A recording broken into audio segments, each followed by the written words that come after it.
Sosok Imam, siswa SMA jualan es gabus di sekolah demi bantu keluarga. Inilah sosok Imam, siswa SMA yang tak malu berjualan es gabus di sekolah. Di tengah banyak anak muda yang pamer kemewahan orang tua, Imam justru membantu meringankan ekonomi keluarga dengan cara berjualan es gabus. Kisah perjuangan Imam pun viral di media sosial. Dilansir dari tribunjateng.com, Imam bersekolah di SMA N1 Cikatomas, Tasikmalaya, Jawa Barat, demi membantu kedua orang tuanya. Dari video yang diunggah oleh kakak kelasnya di TikTok, Imam berjongkok dengan boks pendingin jadul yang berisi puluhan es gabus. Di sekitarnya tampak teman satu sekolahnya sudah berkumpul. Imam tampak percaya diri menjajakan dagangannya ke teman dan guru. Banyak siswa dan guru langsung memborong es gabus dagangan Imam. Wajah Imam juga terlihat serius menyiapkan es gabus pesanan teman sekolahnya.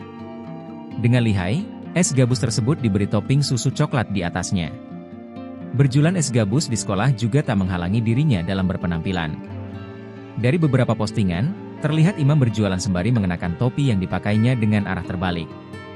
Senyumnya juga terlihat ketika teman-teman hingga gurunya datang untuk membeli. Bahkan karena video ini viral, ada beberapa netizen yang ikut menitipkan rezekinya untuk Imam. Kini dukungan dari teman satu sekolah menjadi diapresiasi banyak orang. Selain doa untuk Imam, mereka juga memberikan doa untuk teman satu sekolah Imam.